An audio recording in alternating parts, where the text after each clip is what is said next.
Shalom, selamat pagi jemaat sekalian dikasihi Tuhan. Di pagi hari ini kita akan melanjutkan pembahasan kita dari kitab Habakuk. Kita akan masuk ke pasal kedua. Mari sebelum kita merenungkan bagian firman Tuhan hari ini, saya mengajak jemaat sekalian untuk membuka Alkitab kita. Boleh dibuka ke Habakuk pasal yang kedua, dan sebentar Saudari Tiara dan Vega akan membacakan untuk kita. Habakuk pasal yang kedua. Kalau saudara bingung Habakuk di mana? Coba ke tengah-tengah Alkitab sebelum perjanjian baru, Habakuk itu hanya beberapa kitab terakhir sebelum perjanjian baru, setelah kitab Nahum dan sebelum Jevanya. Saya akan serahkan kepada Tiara untuk memulai pembacaan firman pagi hari ini. Pembacaan firman Tuhan hari ini diambil dari Habakuk pasal 2 ayat 1-20. Aku mau berdiri di tempat pengintaianku dan berdiri tegak di menara. Aku mau meninjau dan menantikan apa yang akan difirmankannya kepadaku dan apa yang akan dijawabnya atas pengaduanku. Lalu Tuhan menjawab aku demikian. Tuliskanlah penglihatan itu dan ukirkanlah itu pada loh-loh supaya orang sambil lalu dapat membacanya. Sebab penglihatan itu masih menanti saatnya, tetapi ia bersegera menuju kesudahan dengan tidak menipu. Apabila berlambat-lambat, nantikanlah itu, sebab itu sungguh-sungguh akan datang dan tidak akan bertangguh. Sesungguhnya orang yang membusungkan dada tidak lurus hatinya, tetapi orang yang benar itu akan hidup oleh percayanya. Orang sombong dan hianat dia yang melegap, tetapi ia tidak akan tetap ada. Ia mengangangkan mulutnya seperti dunia orang mati dan tidak kenyang-kenyang seperti maut. Sehingga segala suku bangsa dikumpulkannya dan segala bangsa dihimpunkannya. Bukankah sekalian itu akan melontarkan peribahasa mengatai dia dan nyanyian olok-olok serta sindiran ini? Celakalah orang yang akan menggaruk bagi dirinya apa yang bukan miliknya. Berapa lama lagi? Dan yang memuati dirinya dengan barang gadaian. Bukankah akan bangkit dengan sekonyong-konyong mereka yang menggigit engkau, dan akan terjaga mereka yang mengejutkan engkau, sehingga engkau menjadi barang rampasan bagi mereka? Karena engkau telah menjara banyak suku bangsa, maka bangsa-bangsa yang tertinggal akan menjara engkau. Karena darah manusia yang tertumpah itu, dan karena kekerasan terhadap negeri, kota, dan seluruh penduduknya itu. Celakalah orang yang mengambil laba yang tidak halal untuk keperluan rumahnya, untuk menempatkan sarangnya di tempat yang tinggi, dengan maksud melepaskan dirinya dari genggaman malapetaka. Engkau telah merancangkan celah ke atas rumahmu, ketika engkau bermaksud untuk menghabisi banyak bangsa, dengan demikian engkau telah berdosa terhadap dirimu sendiri. Sebab batu berseru-seru dari tembok, dan balok menjawabnya dari rangka rumah. Celakalah orang yang mendirikan kota di atas darah, dan meletakkan dasar benteng di atas ketidakadilan. Sesungguhnya, bukankah dari Tuhan semesta alam asalnya, bahwa bangsa-bangsa bersusah-susah untuk api dan suku-suku bangsa berlelah untuk yang sia-sia? Sebab kami akan penuh dengan pengetahuan tentang kemuliaan Tuhan, seperti air yang menutupi dasar laut. Celakalah orang yang memberi minum sesamanya manusia bercampur amarah, bahkan memabukkan dia untuk memandang auratnya. Telah engkau kenyangkan dirimu dengan kehinaan, ganti kehormatan. Minumlah juga engkau dan terhuyung-huyunglah. Kepadamu akan beralih piala dari tangan kanan Tuhan, dan celah besar akan meliputi kemuliaanmu. Sebab kekerasan terhadap gunung Libanon akan menutupi engkau, dan pemusnahan binatang-binatang akan mewujudkan engkau. Karena darah manusia yang tertumpah itu, dan karena kekerasan terhadap negeri, kota, dan seluruh penduduknya itu. Apakah gunanya patung pahatan yang dipahat oleh pembuatnya? Apakah gunanya patung tuangan pengajar dusta itu? Karena pembuatnya percaya akan buatannya, padahal berhala-berhala bisu belaka yang dibuatnya. Celakalah orang yang berkata kepada sepotong kayu, terjagalah, dan kepada sebuah batu bisu, bangunlah. Masakan dia itu mengajar? Memang ia bersalutkan emas dan perak, tetapi roh tidak ada sama sekali di dalamnya. Tetapi Tuhan ada di dalam bait-Nya yang kudus. Berdiam dirilah di hadapannya, ya segenap bumi.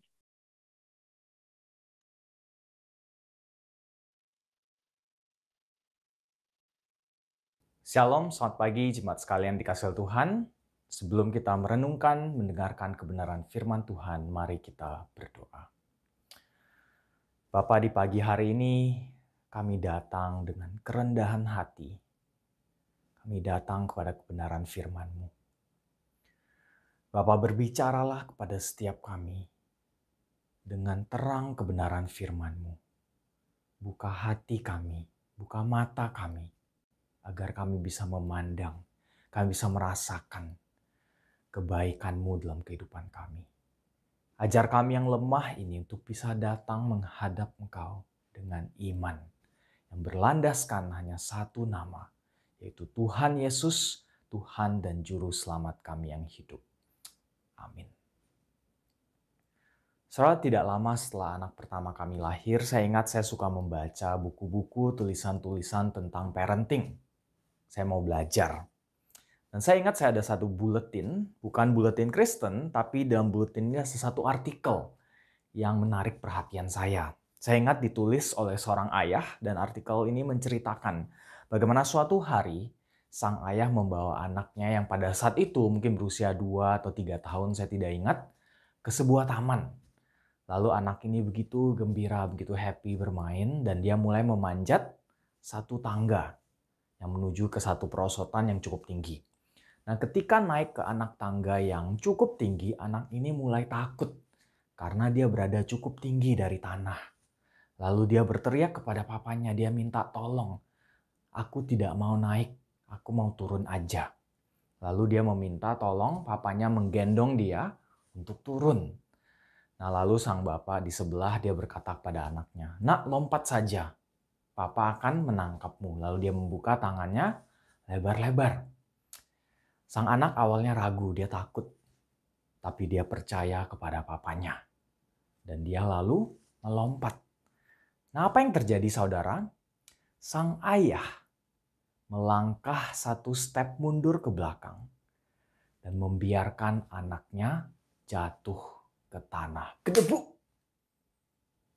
Anaknya lalu nangis. Dan cepat-cepat papanya menggendongnya, lalu memeluknya. Dan berbisik kepada anak tersebut. Dan dia berkata, "Nak, Papa sedang mengajarkanmu satu pelajaran kehidupan yang sangat penting. Jangan terlalu percaya dengan orang-orang di dekatmu. Rasa sakit yang kau rasakan pada saat ini kecil dibandingkan rasa sakit yang kau akan rasakan ketika engkau dikhianati oleh orang-orang di sekitarmu." So sekalian, bagaimana perasaan saudara ketika mendengar kisah seperti ini? Satu sisi pasti ada perasaan tidak enak. Mungkin kita berpikir bagaimana mungkin papanya tega membiarkan anaknya terjatuh dan terluka. Tapi di sisi yang lain kita harus mengakui kalau ada kebenaran yang sedang diajarkan oleh sang ayah ini. Kita hidup di dunia yang penuh dengan kekecewaan, kepahitan, kepedihan. Dan belajar percaya itu adalah sesuatu yang sangat penting, tapi juga sesuatu yang sangat berbahaya. Karena seringkali kepercayaan kita itu berujung dengan kekecewaan dan kesedihan. Dan saudara sekalian, bisa dikatakan salah satu indikator dari kedewasaan seseorang adalah ketika orang tersebut belajar untuk tidak gampang percaya dengan orang lain. Tapi sebagai orang Kristen, sadarkah kita saudara, ketika kita sedang berbicara tentang iman, sebenarnya kita juga sedang berbicara tentang konsep percaya ini. Karena iman itu lebih daripada sekedar identitas agama di KTP kita. Iman itu lebih daripada sekedar keyakinan secara pemikiran. Kata iman dalam Alkitab, ketika digunakan dalam Alkitab, unsur percaya atau trust itu adalah esensinya. Iman dan percaya, faith and trust adalah dua hal yang tidak bisa dipisahkan. Tapi masalahnya sebagai manusia, kita sadar bahwa percaya itu adalah sesuatu yang sangat sulit dan tidak natural untuk kita lakukan. Dan menjadi pertanyaan besarnya adalah, kalau begitu, apa artinya bagi orang Kristen untuk bisa memiliki rasa percaya atau iman kepada Tuhan Allah kita, khususnya di tengah kesulitan, kekecewaan, dan penderitaan di dalam kehidupan ini. Bapak Ibu sekalian, di pagi hari ini saya mengajak kita untuk melanjutkan pembahasan kita dari kitab Habakuk di pasal yang kedua. Kita belajar bersama-sama tentang iman. Dan kita melihat mengapa walaupun sulit, iman dan percaya itu tetap adalah respon terbaik yang bisa kita berikan kepada Tuhan Allah kita. Bahkan di tengah krisis kehidupan sekalipun. Sedikit konteks untuk merefresh kita dari kitab Habakuk. Ingat, Habakuk adalah seorang nabi yang hidup di Yehuda pada akhir abad ke-7 sebelum Masehi. Nah, saudara ingat di minggu lalu dari pasal pertama kita melihat bagaimana Habakuk memulai kitab ini dengan berseru kepada Tuhan. Mengapa engkau diam? Engkau tidak melihat ketidakadilan yang terjadi? Lalu kita melihat bagaimana Allah menjawab bahwa ia melihat, ia mendengar. Dan dia akan menegakkan keadilannya. Walaupun mungkin dengan cara yang tidak disangka oleh Habakuk. Dan di akhir pasal pertama, Habakuk walaupun dia mengingat siapa Tuhan itu, tapi dilema yang dia hadapi dalam hatinya masih sama. Dia kembali lagi bertanya kepada Tuhan, Tuhan, mengapa engkau membiarkan semuanya ini terjadi? So sekalian, ketika kita masuk ke pasal kedua, di ayat pertama, kita bisa menemukan akhir dari seruan Habakuk kepada Tuhan. Saya akan bacakan di ayat pertama ini. Katanya, aku mau berdiri di tempat pengintaianku dan berdiri tegak di menara. Aku mau meninjau dan menantikan apa yang akan difirmankan kepadaku. Dan apa yang akan dijawabnya atas pengaduanku.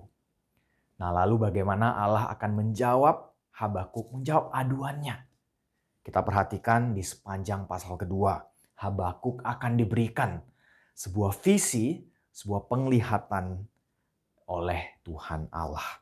Sebuah wahyu yang terdiri dari dua bagian. Bagian pertama ayat 2-5 dikatakan tentang hal-hal yang harus dipersiapkan Habakuk sebelum dia menerima penglihatan ini. Lalu bagian kedua ayat 6-20 itu berisi tentang isi dari penglihatan tersebut. Mari Bapak Ibu kita lihat secara sekilas. Kalau saudara punya Alkitab boleh dibuka. Kita lihat bagian pertama. Apa yang harus Habakuk lakukan atau persiapkan terhadap visi ini. Dari ayat kedua sampai yang kelima. Saya bacakan dari ayat yang kedua. Lalu Tuhan menjawab aku demikian. Tuliskanlah penglihatan itu dan ukirkanlah itu pada loh-loh. Supaya orang sambil lalu dapat membacanya. Sebab penglihatan itu masih menanti saatnya. Tetapi ia bersegera menuju kesudahannya dengan tidak menipu. Apabila berlambat-lambat nantikanlah itu. Sebab itu sungguh-sungguh akan datang dan tidak akan bertangguh. Sesungguhnya orang yang membusungkan dada tidak lurus hatinya. Tetapi orang yang benar itu akan hidup oleh percayanya. Orang sombong dan khianat dia yang melagak. Tetapi ia tidak akan tetap ada. Ia mengangakan mulutnya seperti dunia orang mati dan tidak kenyang-kenyang seperti maut. Sehingga segala suku bangsa dikumpulkannya dan segala bangsa dihimpunkannya. Saudara perhatikan di ayat kedua. Allah memberikan dua perintah kepada Nabi Habakuk. Untuk melakukan apa? Dua hal. Untuk menuliskannya dan mengukirkan. Nah, apa maksudnya? Kenapa Habakuk tidak disuruh untuk mendengarkan atau perhatikan baik-baik? Kenapa dia disuruh menulis dan mengukir? Sebab apabila kita melihat di perjanjian lama, perintah Allah secara spesifik kepada nabinya untuk menuliskan itu terjadi hanya beberapa kali. Dan tujuannya untuk apa? Ini adalah perintah Tuhan Allah untuk mengabadikan apa yang difirmankannya. Dan itulah perbedaan antara perkataan dan tulisan. Perkataan adalah sesuatu yang dikatakan pada satu saat, satu momen, dan setelah itu sudah. Tapi tulisan adalah mengabadikan perkataan tersebut. Makanya saudara, kalau di pengadilan selalu ada orang yang bertugas untuk mengetik, mencatat apa yang dikatakan. Begitu juga dengan wartawan ketika ada interview dan lain sebagainya. Mereka menuliskan, mencatatnya, dan mencetaknya untuk dibaca oleh banyak orang. Nah, kata ukirkanlah pada loh, apa itu loh? Loh itu adalah papan.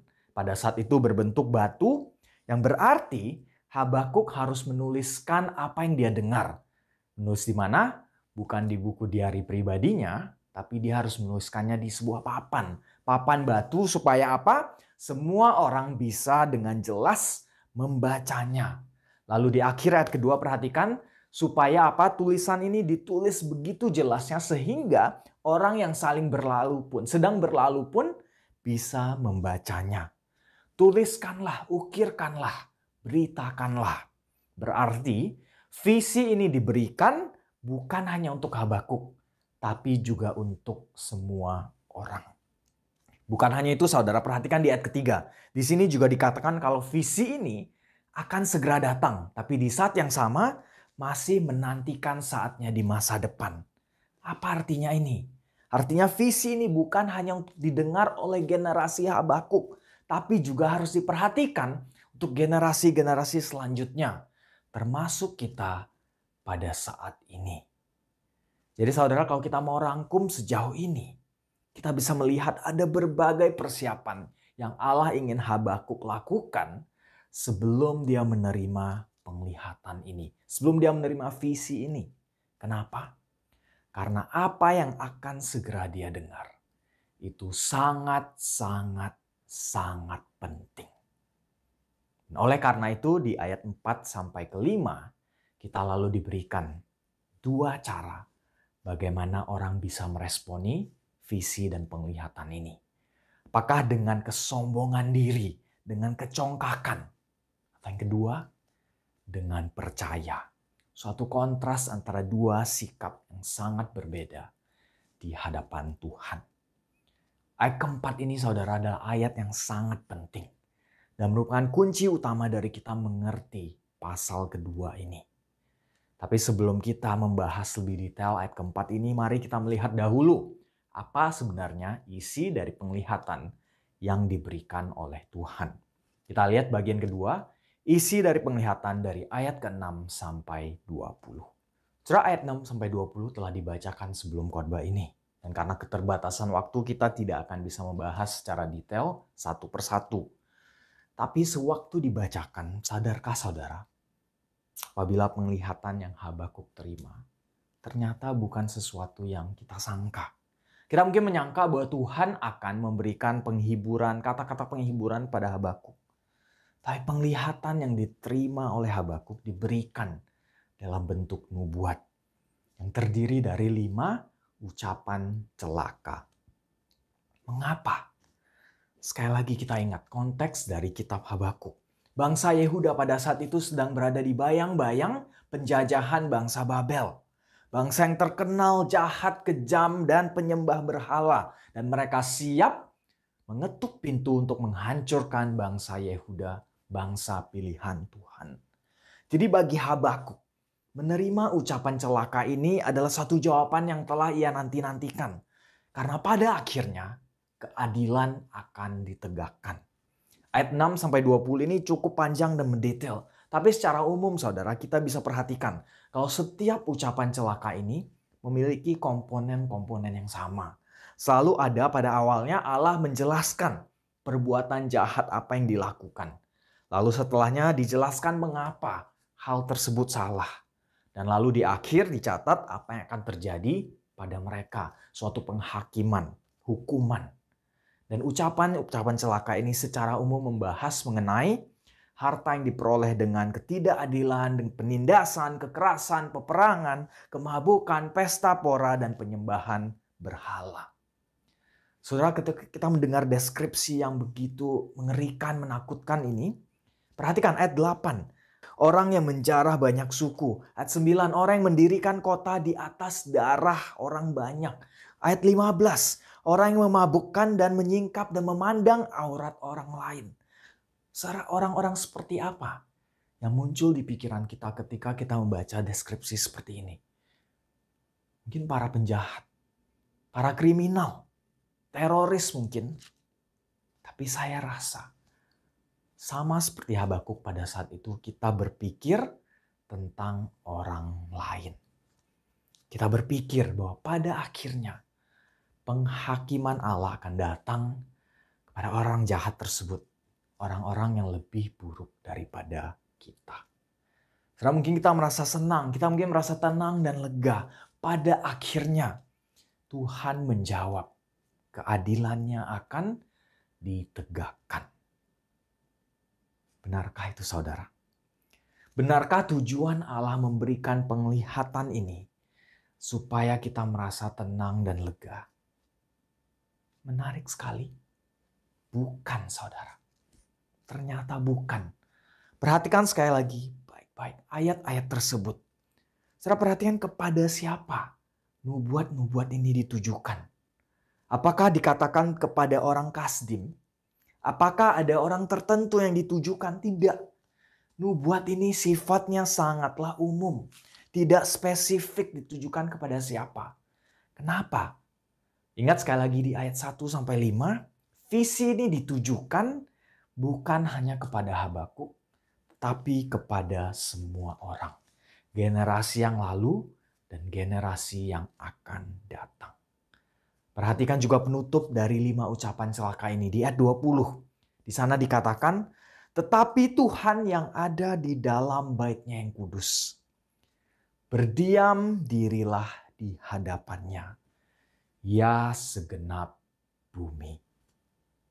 Berdiamlah di hadapannya, ya segenap bumi. Saudara, ini seperti sebuah gambaran ruang pengadilan, di mana bukti-bukti telah disodorkan di hadapan sang tersangka. Siapa tersangkanya? Setiap dari kita. Saudara, ketika Habakuk menerima visi ini, dia sadar bahwa ya benar, Allah tidak tinggal diam. Ia melihat dan ia mendengar segala ketidakadilan yang terjadi. Dan akan datang satu hari di mana keadilannya akan ditegakkan. Setiap orang yang berdosa akan menerima penghakiman. Tapi dia juga diingatkan bahwa penghakiman itu datang bukan hanya untuk bangsa Babel, tapi juga kepada Israel, kepada Habakuk, dan juga kepada siapapun yang menerima penglihatan ini. Termasuk saudara, termasuk saya. Seringkali dalam kehidupan ini saya yakin setiap dari kita pasti kita mengaku saya ini tidak sempurna. Kita manusia berdosa. Tapi saudara, di saat yang sama seringkali kita menganggap bahwa diri kita lebih baik daripada orang lain. Ketika kita membandingkan diri kita dengan orang lain yang mungkin lebih buruk dari kita. Kita mungkin berpikir saya memang tidak sempurna. Tapi banyak yang lebih jahat dari saya. Banyak yang lebih berdosa dari saya. Dan begitu juga ketika kita masuk kepada satu krisis kehidupan. Kita seringkali berpikir, Tuhan ini tidak adil. Mengapa saya yang harus menderita? Sedangkan orang yang lebih buruk, orang yang lebih jahat dari saya tidak. Ini tidak pantas bagi saya, ini tidak adil.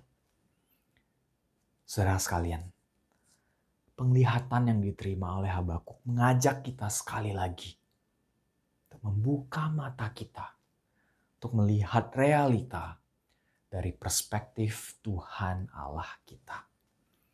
Di satu sisi benar, Tuhan tidak diam.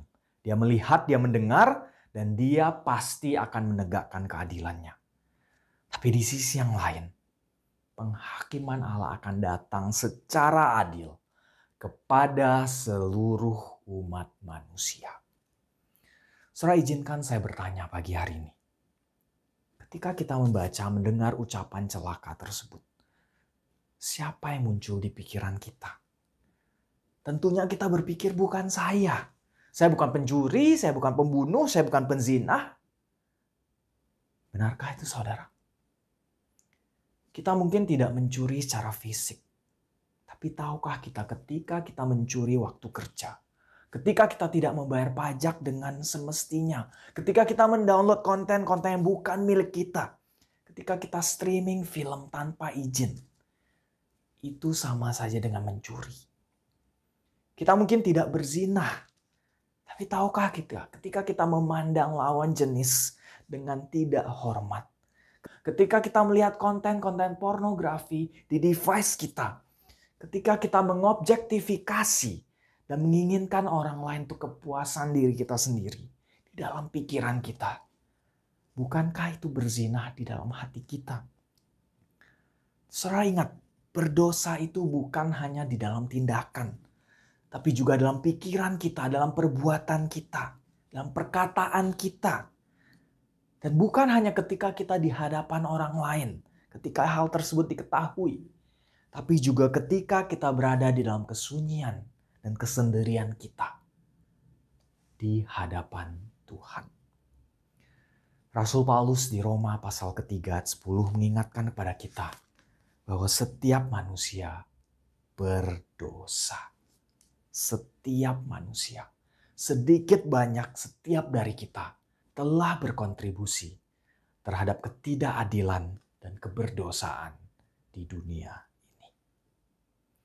Saudara, visi yang Allah berikan kepada Habakuk adalah sebuah peringatan bahwa setiap dari kita, ketidakadilan dan kejahatan setiap manusia suatu hari akan menerima konsekuensinya.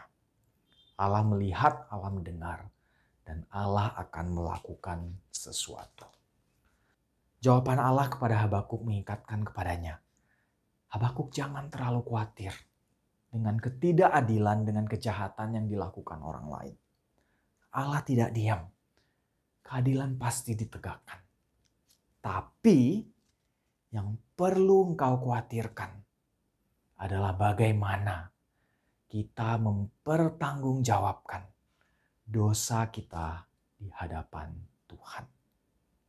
Saudara, ketika kita berdiri di hadapan Tuhan Allah yang Maha Kudus, yang Maha Adil itu, apa yang bisa kita lakukan? Apa yang bisa kita lakukan? Jawabannya hanya satu, saudara. Kembali lagi kepada ayat 4. Apa yang Tuhan Allah katakan kepada Habakuk. Saya akan bacakan sekali lagi dari ayat yang keempat. Sesungguhnya orang yang membusungkan dada tidak lurus hatinya. Tapi orang yang benar itu akan hidup oleh percayanya. Kunci jawabannya ada di ayat 4b, saudara. Kalimat terakhir. Tetapi orang yang benar itu akan hidup oleh percayanya. Saudara, ini adalah ayat yang sangat-sangat penting. Kalau ada satu ayat hafalan yang saudara mau hafal di dalam keseluruhan Alkitab, hafallah ayat ini. Jadikan ini wallpaper HP saudara. Cetak poster yang besar. Post IG agar saudara ingat betapa pentingnya ayat ini, sehingga Rasul Paulus mengutipnya di Roma pasal 1 ayat 17 sebagai dasar dari landasan Injil kebenaran yang ia terima. Orang benar akan hidup oleh iman. Kenapa ayat ini begitu penting? Karena Paulus sadar, sama seperti Habakuk, ketika kita diperhadapkan di hadapan Allah yang Maha Kudus dengan segala keberdosaan kita, tidak ada satu hal pun yang bisa kita banggakan di hadapan Tuhan. Tidak ada satu hal pun yang bisa membenarkan kita di hadapan Tuhan. Bukan pekerjaan baik kita, bukan status kita, bukan identitas kita, bukan pelayanan kita. Tapi satu-satunya jalan keselamatan yang bisa kita dapatkan apabila kita datang ke hadapan Tuhan, yaitu menyerahkan diri kita, merendahkan diri kita, merendahkan hati kita untuk percaya kepada kebaikannya, kepada kesetiaannya, dan kepada jalan keluar yang Tuhan telah persiapkan bagi kita. Saudara sekalian, inilah yang kita kenal sebagai iman yang sebenarnya. Suatu totalitas penyerahan diri kepada Tuhan. Bukan karena ingin mendapatkan sesuatu. Iman itu bukanlah sesuatu yang kita miliki supaya kita mendapatkan sesuatu yang kita mau dari Tuhan. Tapi iman percaya adalah satu kesadaran bahwa sebenarnya kita tidak pantas mendapatkan apa-apa dari Tuhan. So sekalian melalui landasan firman Tuhan yang kita bahas, kita baca dari Habakuk pasal kedua.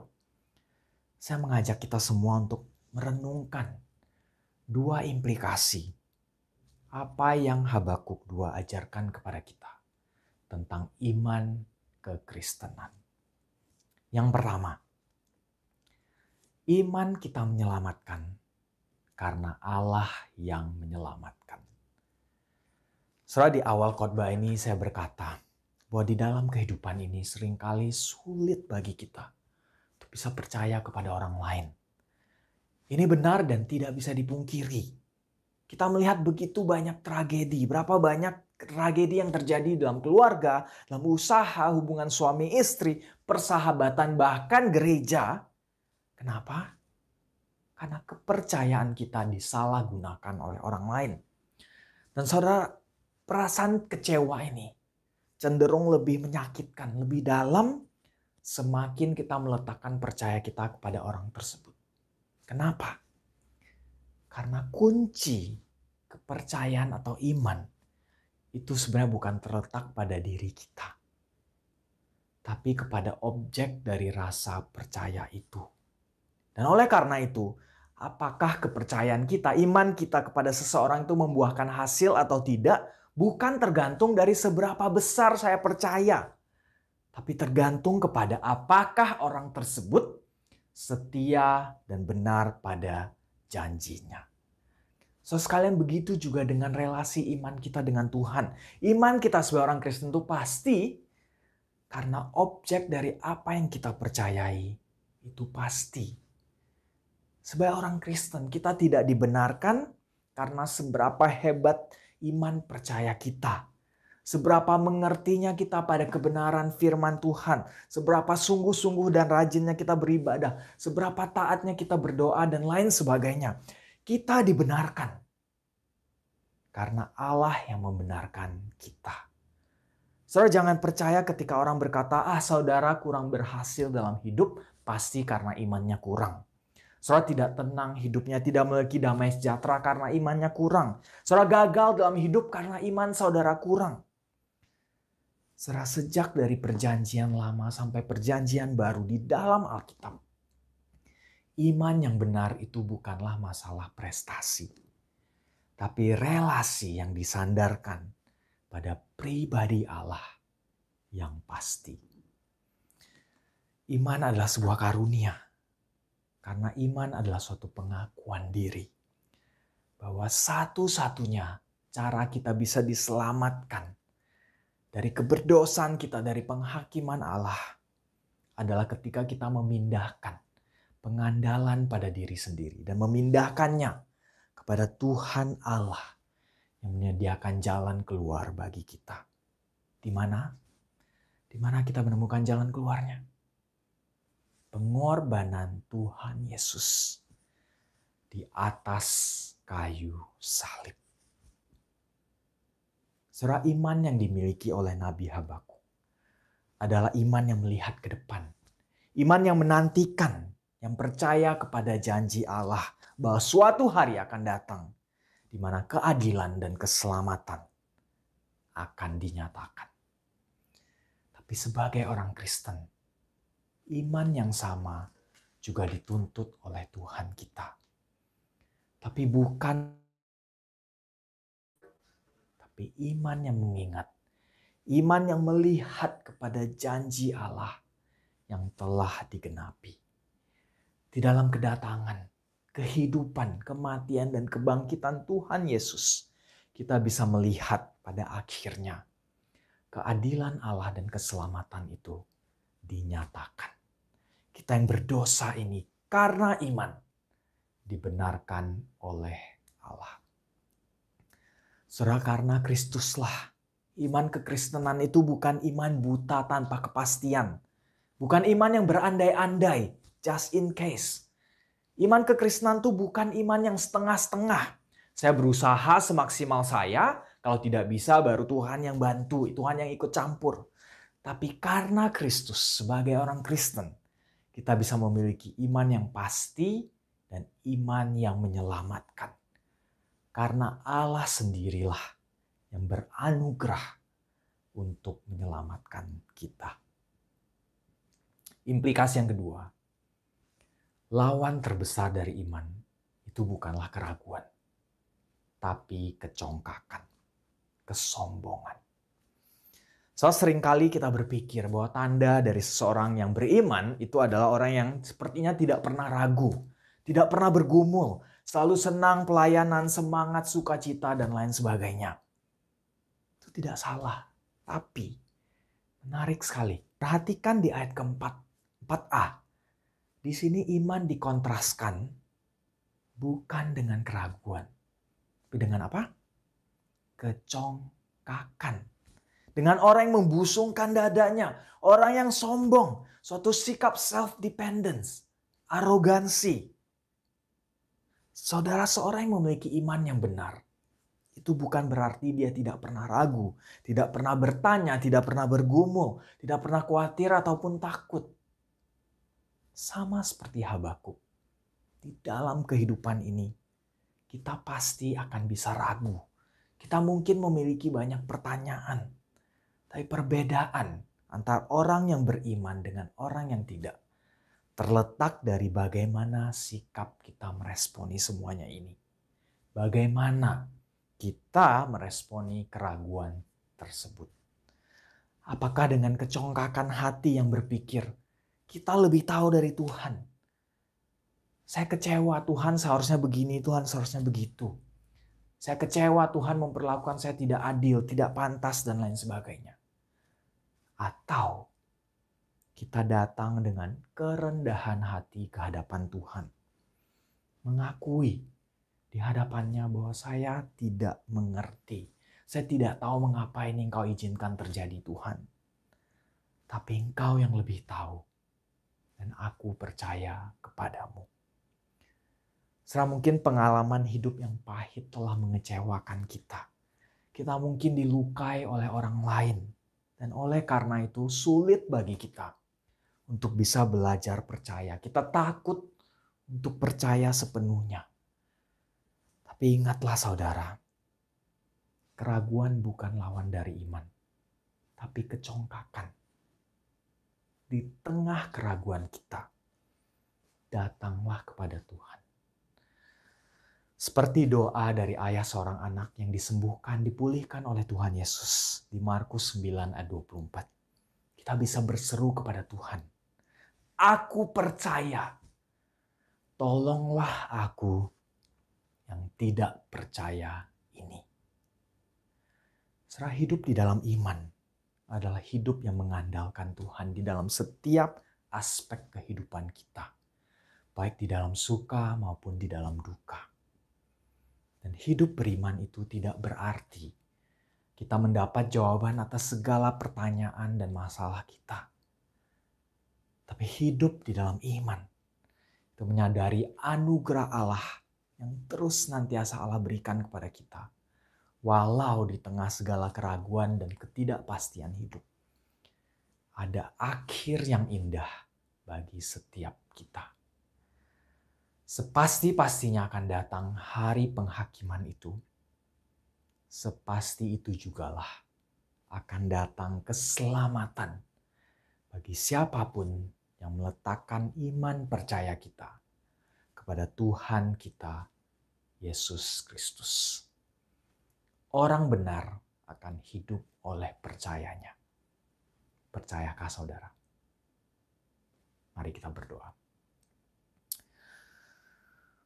Bapa, di kesempatan pagi hari ini sekali lagi kami ditegur, sekali lagi kami diingatkan, sekali lagi kami dikuatkan oleh kebenaran firman-Mu. Bapa, seringkali dalam kehidupan ini kami ragu, kami tidak percaya. Kami bergumul dengan dosa, kami bergumul dengan pengenalan akan Engkau. Ajar kami Bapa untuk berdoa, aku percaya. Tolonglah aku yang tidak percaya ini. Ajar kami untuk membawa segala keraguan kami ke hadapan-Mu. Ajar kami untuk tidak menjauh daripada-Mu di tengah krisis kehidupan. Tapi semakin kami datang mendekap kepada-Mu, kami diingatkan sekali lagi akan kasih-Mu yang Kau nyatakan kepada kami di dalam Tuhan Yesus. Berikan kekuatan kepada kami, berikan penghiburan kepada kami, dan arahkan pandangan kami pada pengharapan kekal yang kami miliki di dalam Kristus. Hanya di dalam namanya kami berdoa.